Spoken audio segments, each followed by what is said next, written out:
नमस्कार। आज दुनिया एक बहुत बड़े ऊर्जा संकट के मुहाने पर खड़ी है। एक ऐसा संकट जो हमारी जेब से लेकर पूरी ग्लोबल इकोनॉमी तक सब कुछ हिलाने की ताकत रखता है। देखिए, ईरान और इजरायल के बीच जो तनाव की चिंगारी सुलग रही थी, वो अब एक बड़े तेल के झटके में बदल चुकी है और इसकी तपिश आज हर देश महसूस कर रहा है। जो लड़ाई मध्य पूर्व में शुरू हुई थी, वो अब सिर्फ वहीं तक सीमित नहीं है। नहीं, ये अब एक वैश्विक आर्थिक तूफान बन चुकी है। और ये समझना जरूरी है कि दांव पर सिर्फ तेल की कीमतें नहीं हैं, बल्कि दुनिया भर की अर्थव्यवस्थाओं का भविष्य लगा है। तो चलिए इस पूरे संकट की तह तक चलते हैं। आज हम समझेंगे ये तेल का झटका आखिर है क्या, फिर देखेंगे कि क्या इतिहास में ऐसा पहले भी हुआ है।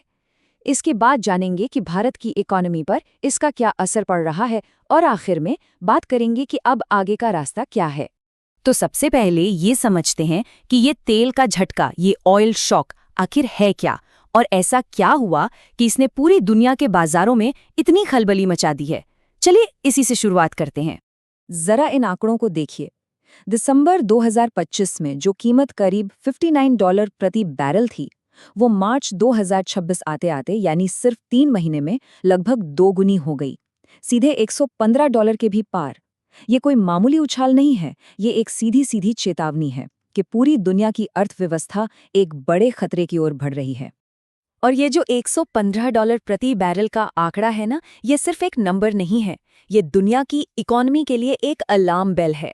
खासकर भारत जैसे देशों के लिए जो अपनी ज़रूरत का ज़्यादातर तेल बाहर से मंगाते हैं, उनके लिए तो ये घंटी सबसे ज़ोर से बज रही है।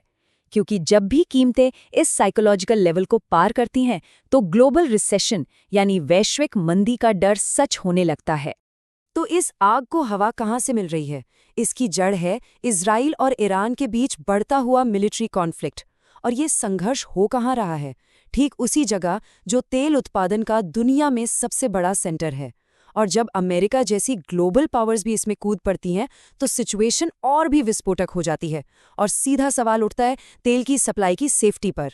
इस पूरे संकट के केंद्र में है एक पतला सा समुद्री रास्ता, जिसे कहते हैं स्ट्रेट ऑफ हॉर्मुज। इसे आप दुनिया की एनर्जी सप्लाई की मेन आर्टरी यानी मुख्य धमनी कह सकते हैं। ये वही संकरा रास्ता है जहां से खाड़ी देशों का सारा तेल निकलकर पूरी दुनिया में पहुंचता है। और अगर किसी भी वजह से ये बंद हो जाए, तो समझिए दुनिया की एनर्जी सप्लाई पर ब्रेक लग जाएगा। अब जरा इसका महत्व समझिए। दुनिया का 20% तेल यानी हर 5 में से 1 बैरल रोजाना इसी अकेले रास्ते से होकर गुजरता है। तो अब अंदाजा लगाया जा सकता है कि इस छोटे से रास्ते पर जरा सी भी गड़बड़ पूरी दुनिया की एनर्जी सिक्योरिटी को कैसे हिला सकती है। और भारत के लिए तो ये खतरा और भी बड़ा और डायरेक्ट है। जानते हैं क्यों? क्योंकि हमारा लगभग 50% यानी आधा कच्चा तेल इसी रास्ते से आता है। इसका सीधा मतलब है कि जब भी हॉर्मुज में टेंशन बढ़ती है, तो हमारी गाड़ियों की फ्यूल से लेकर हमारी फैक्ट्रियों की ऊर्जा और पूरी इकोनॉमी की स्टेबिलिटी, सब कुछ दांव पर लग जाता है। देखिए, ऐसा कुछ पहली बार नहीं हो रहा है। अगर हम इतिहास उठाकर देखें, तो एक पैटर्न साफ नजर आता है। जब भी दुनिया में कोई बड़ा जियोपॉलिटिकल तनाव होता है, तेल के बाजार में तूफान आ जाता है।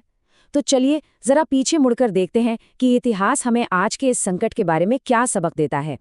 चाहे वो 1973 का अरब इजराइल वॉर हो या 2008 का फाइनेंशियल क्राइसिस, जब कीमतें रिकॉर्ड $147 तक चली गई थीं, या फिर हाल ही का 2022 का रूस यूक्रेन युद्ध, हर बार एक ही कहानी दोहराई गई है, जियोपॉलिटिकल टेंशन और आसमान छूती तेल की कीमतें।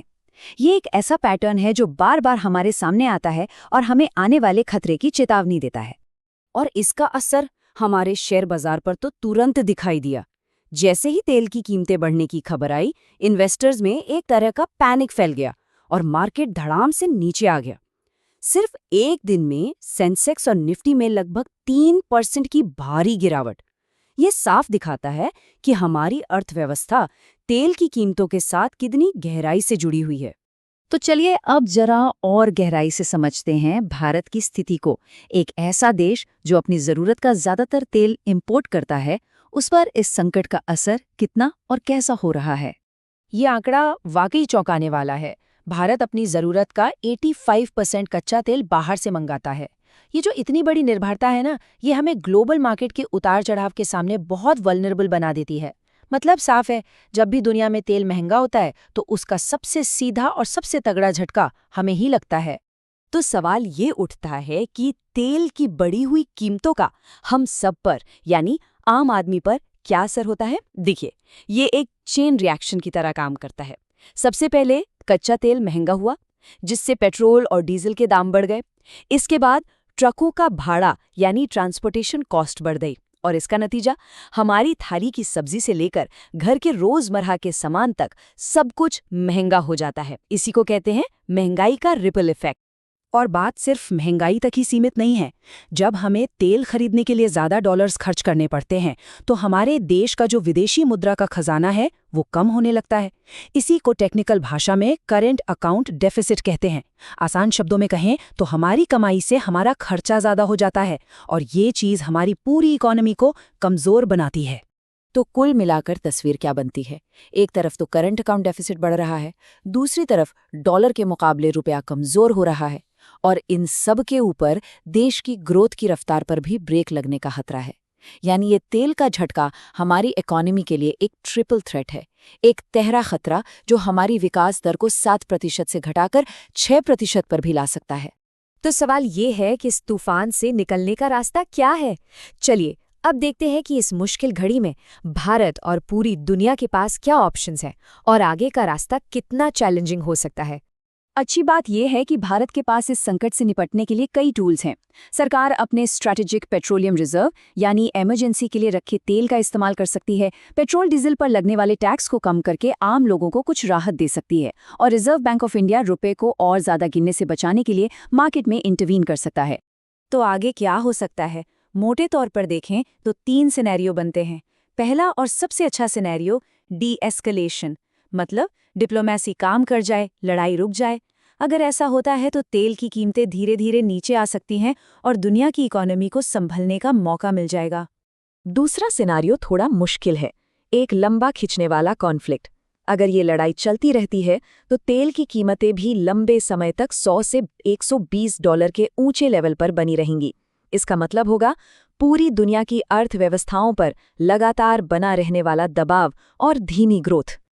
और तीसरा सिनेरियो जो कि सबसे खराब है, एक बुरे सपने जैसा, वो है स्ट्रेट ऑफ हॉर्मुज का ब्लॉक हो जाना।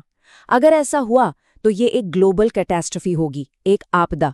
तेल की कीमतें $150 के भी पार जा सकती हैं और ये पूरी दुनिया को एक बहुत बड़ी और गहरी मंदी में धकेल सकता है। तो आखिर में ये पूरा संकट हमें एक बहुत बड़े और ज़रूरी सवाल के सामने लाकर खड़ा कर देता है। आज की इस अनिश्चित दुनिया में जहां जियोपॉलिटिकल लड़ाइयां कभी भी एनर्जी मार्केट्स को हिला सकती हैं, क्या अपनी आर्थिक सुरक्षा को बचाने के लिए एनर्जी के मामले में आत्मनिर्भर होना यानी एनर्जी इंडिपेंडेंस ही एकमात्र रास्ता बचा है? इस सवाल का जवाब ही शायद आने वाले भविष्य की दिशा तय करेगा।